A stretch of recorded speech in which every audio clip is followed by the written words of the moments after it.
Bienvenue dans cette nouvelle édition du QG Weekend. Au sommaire, naissance d'une nouvelle coalition de l'opposition à 5 mois des élections locales sénégalaises. Coalition qui sera menée par le principal opposant Ousmane Sonko. Une alliance que le PDS de l'ancien président Abdoulaye Wade n'a pas souhaité rejoindre.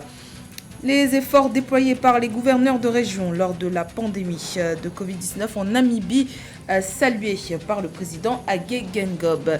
C'était lors d'une rencontre extraordinaire le 1er septembre dernier. Et puis, lutte contre les violences faites aux enfants au Mali. Le gouvernement vient d'adopter un nouveau plan d'action visant à renforcer la protection des enfants dans le pays où les cas de maltraitance infantile sont en augmentation depuis quelques mois. Mais tout d'abord, le Parlement algérien a débuté ce vendredi 3 septembre l'examen du plan d'action du gouvernement adopté en début de semaine en Conseil des ministres. Le programme du Premier ministre Ayman Ben Abderrahmane s'articule autour de 5 axes, à savoir la relance économique, la consolidation de l'état de droit, le développement humain et politique social soutenu, le renforcement de la sécurité et de la défense nationale et la mise en place d'une politique étrangère dynamique et proactive. La coalition Libérer le peuple en Wolof Yewwi Askan Wi a vu le jour le 2 septembre. Une vingtaine de formations et mouvements de l'opposition sénégalaise rassemblés autour du principal opposant Ousmane Sonko. La coalition entend conquérir les conseils municipaux et départementaux contrôlés dans leur quasi-totalité par la coalition présidentielle depuis les élections de mai 2014. Le PDS, formation d'opposition dirigée par l'ancien président Abdoulaye Wade, n'a cependant pas voulu s'y associer. Les détails avec Aïssatou Bari. Yewwi Askan Wi, Libérer le peuple, tel est le nom du nouveau mouvement politique qui vient de voir le jour au Sénégal. Composé d'une vingtaine de partis et mouvements politiques, dont les leaders d'opposition Ousmane Sonko du PASTEF et Khalifa Sall, ancien maire de Dakar, la coalition veut faire bloc pour mettre un terme à la gouvernance du régime de Macky Sall. Tout ce qu'on a fait contre Ousmane Sonko, qu'on oublie ça, ce n'est pas notre problème. Pas parce que Khalifa Sall a été condamné, on veut une amnistie, ce n'est pas aussi notre problème. C'est parce que nous n'avons jamais eu au Sénégal une gouvernance aussi cynique et aussi méchante que celle-là. Nous avons des problèmes dans tous les secteurs. Et tous les secteurs en ont parlé. Nous ne sommes pas contents de notre exécutif. Nous ne sommes pas contents de notre Assemblée nationale. Les magistrats ont dit qu'ils n'étaient pas indépendants. C'est l'occasion aujourd'hui, avec cette coalition, d'arriver à poser tous les problèmes sur la table et de régler définitivement ces problèmes-là pour le Sénégal. Premier challenge, le scrutin local de 2022 en vue de conquérir les conseils municipaux et départementaux contrôlés dans leur quasi-totalité par la coalition présidentielle depuis les élections de mars 2014. La coalition compte présenter une liste unique dans chaque commune et département et poursuivre cette collaboration jusqu'à la présidentielle de 2024. Cette coalition peut être viable à condition qu'elle s'agrège ce qu'on appelle les forces du moment. Et aujourd'hui, il est très difficile de peser justement ces forces-là. Et c'est pour cela que l'enjeu des élections locales constitue un enjeu de taille parce qu'en fait, il s'agit d'une sorte d'élection test avant les présidentielles de 2024. Donc, ce qui fait que c'est un enjeu qui est de taille. Les élections coûtent très cher. Les élections locales sont souvent des élections qui se jouent au niveau de la notabilité, au niveau aussi des moyens économiques que les leaders locaux vont mettre à la disposition. Donc la mouvance présidentielle semble en tout cas avoir plus de moyens pour faire face à cela. C'est un peu difficile dans ce contexte de dire que cette coalition pourra faire barrage à la mouvance présidentielle. La nouvelle coalition devrait initialement réunir un plus grand nombre de formations de l'opposition, dont le PDS, ancien parti au pouvoir, toujours dirigé par l'ex-président Abdoulaye Wade. Le PDS a finalement renoncé à en être membre à cause de points de désaccord qui n'ont pas été résolus, a-t-il indiqué dans un communiqué. 33 ans après, la République démocratique du Congo et le Burundi ont à nouveau tenu leur grande commission mixte. Quatrième réunion qui s'est tenue à Kinshasa du 31 août au 2 septembre et qui vient confirmer la volonté des deux États de renforcer leur coopération bilatérale. Nathalie Mo. La quatrième grande commission mixte République démocratique du Congo-Burundi a pris fin le 2 septembre 2021 à Kinshasa. La rencontre de 3 jours a eu pour objectif de renforcer les liens entre les pays. La réunion de haut niveau entre la RDC et le Burundi est intervenue près d'un mois après la visite du chef d'État burundais Evariste Ndayishimiye dans la capitale congolaise. Un séjour qui avait réchauffé les relations diplomatiques entre Gitega et Kinshasa. Le Burundi, qui entretient des relations assez tendues avec le Rwanda, voudrait que le territoire de la République démocratique du Congo ne puisse pas servir demain de point de départ à une attaque contre le Burundi. Ce que la République démocratique du Congo rétorque en demandant au Burundi aussi de veiller à ce qu'il n'y ait pas de groupes armés qui partent du territoire burundais pour déstabiliser le territoire de la République démocratique du Congo. Donc, les experts des deux pays dans plusieurs secteurs ont ainsi réfléchi sur les voies et moyens de redynamiser les relations. La signature d'un accord général de coopération et d'un communiqué conjoint ont scellé ces assises. Rappelons que le Burundi et la République démocratique du Congo ont préalablement conclu des accords pour la sécurisation des frontières et la construction d'une ligne de chemin de fer. Qui dit échanges commerciaux dit amélioration des routes, construction des chemins de fer, ainsi que interconnexion des réseaux aériens. Donc l'enjeu est à la fois économico-commercial et ensuite diplomatico-sécuritaire.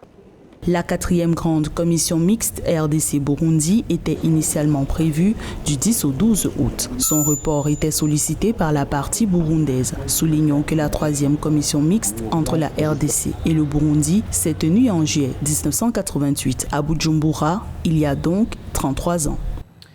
La relance économique de la Namibie, confrontée à la crise sanitaire de Covid-19, a été manifeste à l'échelle des régions du pays.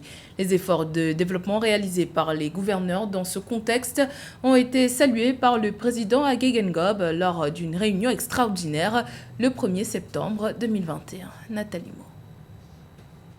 Le président namibien Hage Geingob a remercié tous les gouverneurs régionaux pour le rôle exceptionnel qu'ils ont joué dans la lutte contre la pandémie de Covid-19. C'était au cours d'une réunion extraordinaire avec les autorités régionales tenue le 1er septembre 2021. Il a relevé l'aboutissement de projets de développement dans les régions, notamment la construction d'infrastructures routières et de logements sociaux. Je suis ravi que vous ayez montré à la nation ce que vous êtes capable de faire dans vos régions respectives. Les problèmes que vous avez résolus, les projets de développement que vous avez mis en œuvre, je ne peux que vous encourager. Le chef d'État namibien a salué la capacité des gouverneurs de région à s'arrimer à sa vision pour l'année 2021, baptisée Année de la résilience. Le président Geingob, soulignant qu'aucun décès dû au Covid-19 n'a été enregistré dans le pays pendant 72 heures d'affilée, a relevé qu'il s'agit d'une avancée notable. Il attend une répercussion sur la santé économique du pays. J'ai parcouru l'ensemble des bilans de vos réalisations et je peux vous dire que je suis fier de vous. Vous avez su traduire ma vision, pas seulement à travers des promesses, mais aussi dans la concrétisation des attentes du gouvernement. Lors de sa réunion avec les gouverneurs de région, le président Hage Geingob a regretté la détérioration du projet de construction de la nation en Namibie. Il a appelé les autorités locales à sensibiliser leur population à l'Union en vue du développement du pays. Dans l'actualité également, le commissaire divisionnaire Oumar Samaké, à la tête des forces spéciales antiterroristes au sein de la police malienne, a été placé en détention ce vendredi 3 septembre pour son rôle présumé dans la répression sanglante des manifestations de juillet 2020 sous la présidence d'Ibrahim Boubacar Keïta.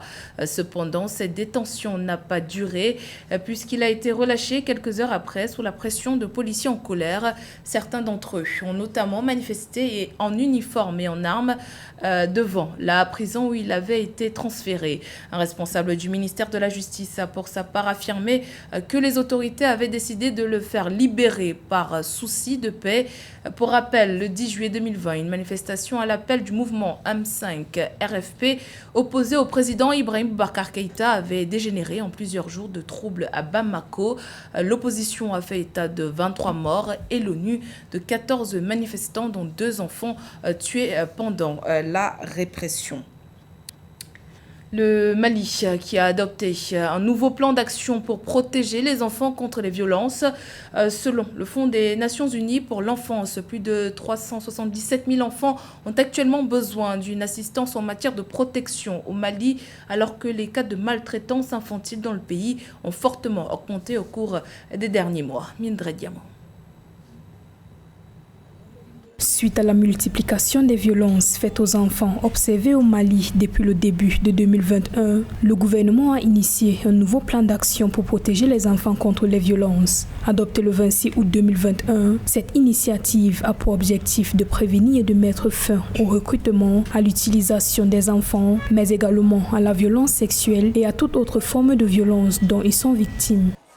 Aucune nation ne peut prospérer si les droits des enfants sont bafoués, sont lésés. L'adoption de ce plan d'action dans le cadre de la prévention de la violence contre les enfants est une avancée notable dans un pays sahélien marqué par des pesanteurs sociologiques liées parfois à l'incompréhension des textes fondamentaux de l'islam et bien souvent liées parfois à la pauvreté. L'adoption d'un tel plan d'action va permettre alors de pouvoir responsabiliser les différents acteurs qui interviennent alors dans l'éducation et également dans la protection des enfants. Faut-il déjà rappeler qu'en 1998, le Mali avait déjà ratifié la Convention africaine des droits de la famille et de l'enfant. Mais cette convention n'a pas été intégrée dans le dispositif national à raison des pesanteurs parfois à la sociologie. Et donc, avec une telle avancée, il est évident aujourd'hui que le droit des enfants doit être une priorité essentielle.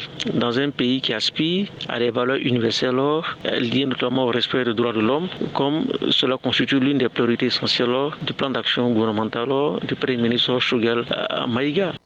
Le plan d'action a été signé par une coalition de mouvements signataires de l'accord pour la paix et la réconciliation au Mali, conjointement avec les Nations Unies. Ainsi, une plateforme de lutte contre les violences graves faites aux enfants qui favorisera la libération des enfants et leur réintégration dans leur famille a vu le jour au Mali. Des efforts qui s'inscrivent dans le cadre des résolutions du Conseil de sécurité des Nations Unies sur les enfants et les conflits armés. C'est un pas important, marquant une avancée majeure pour mieux protéger les enfants au Mali et promouvoir leurs droits conformément à la Convention relative aux droits de l'enfant et à son protocole additionnel sur l'implication des enfants dans les conflits armés. Une procédure pour la libération des enfants, leur réintégration dans leur famille et leur communauté, ainsi que des mécanismes de protection et d'appui visant à leur permettre de reprendre une vie normale sera mise en place. Depuis l'an 2000, plus de 115 000 enfants soldats ont été libérés à travers le monde à la suite du travail de plaidoyer entrepris par les Nations Unies et de plans d'action comme celui qui a été signé par la plateforme.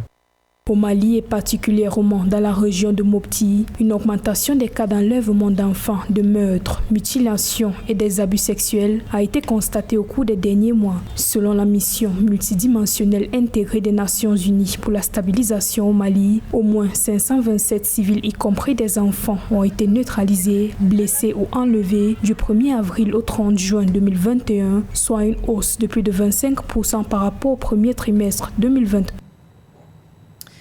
En Afrique du Sud, un projet gouvernemental a été vivement rejeté par les citoyens. L'État voulait créer un nouveau fonds national de sécurité sociale qui, selon ses clauses, obligerait tous les salariés sud-africains à contribuer à hauteur de 12% de leurs revenus. Le ministère du Développement social, qui avait publié le document, a finalement procédé à son retrait le 1er septembre. Les détails avec Philomène Tine. Le nouveau projet portant création d'un fonds national de sécurité sociale du gouvernement sud-africain ne verra pas le jour en Afrique du Sud. Dans un livre vert, l'exécutif proposait aux employeurs et employés du public comme du privé de contribuer jusqu'à 12% de leurs revenus pour les plus démunis. Après que l'opposition et des institutions financières ont rejeté l'obligation de cotiser à ce potentiel système, puis fermement dénoncé l'incapacité du gouvernement à gérer un tel fonds, ce dernier y a finalement renoncé. 12% à prélever sur les revenus, on n'a même pas dit le salaire. Il y a des revenus non salariaux, il y a des revenus commerciaux, il y a des revenus industriels. Pour moi, 12% c'est énorme. On pourrait peut-être prendre un canton, 1% ou 2%, parce que c'est énorme. Donc pour moi, je suis contre le taux, il est très élevé.